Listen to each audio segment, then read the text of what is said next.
Dr. Shivani from Clear Skin Healthy Clinic, Pune. Today my topic is sucrose versus shading. Are you confused about terminology of sucrose and shading? So I try to sort out your confusion. First, we will discuss about the sucrose and then shading. Sucrose, it is a loss of natural hair, whether it is from donor area or recipient area after the hair transplant procedure. It is classified into temporary and permanent. Temporary means after a certain period of time the hair will regrow again. During the FUT transplant, the strip is harvested from the donor area and it closes with the suture or stapler. If during the closure the wound tension is more than the adjacent area of this strip around this strip may disturb the blood supply and it will cause the loss of hair of the surrounding hair. But it will a temporary one when the this strip is healed completely, the hair will grow again. During the FUE transplant, if surgeon try to harvest a large number of graft at a single session, then it will lead to sucrose. Permanent sucrose can occur if the transaction occur the most important part of the graft, that is bulb of graft, then it may lead to a permanent damage to the hair.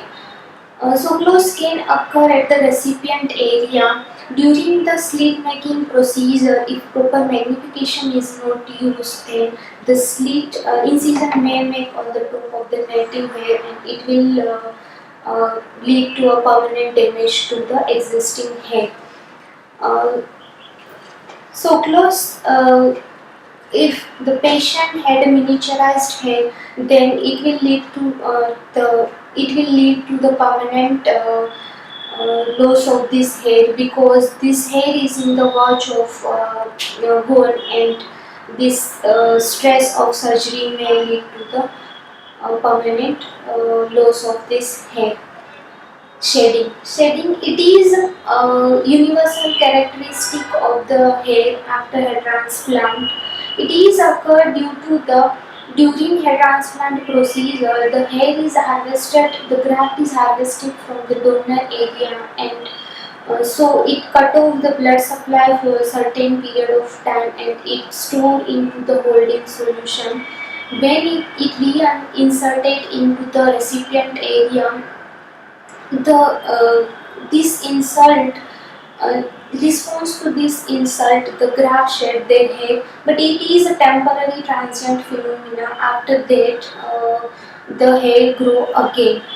It begins from the 2 week of transplant until the 6 week of hair transplant. Sometimes very small amount of patient may not shed their hair and they continue to grow. Whether the patient shed or not, it doesn't have any effect on the ultimate result of the hair transplant. Uh, After this shedding of hair, the hair will grow in the normal rate, that is 1 centimeter per month, and this hair will be for the lifetime.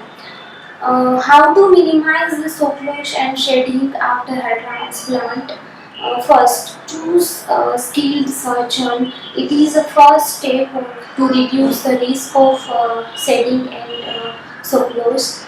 Second, use of medication like minoxidil and finasteride are FDA approved drug, which will reduce the risk of shedding. And third one is magnification. Use of proper magnification and standard instrument will reduce the risk of shedding and sucrose. And last thing, choose your surgeon wisely and educate yourself before doing hair transplant surgery. Then also, if you choose your surgeon because he or she is cheap, then the result will be on good health. If you have any query regarding this, then you can mail me. Thank you.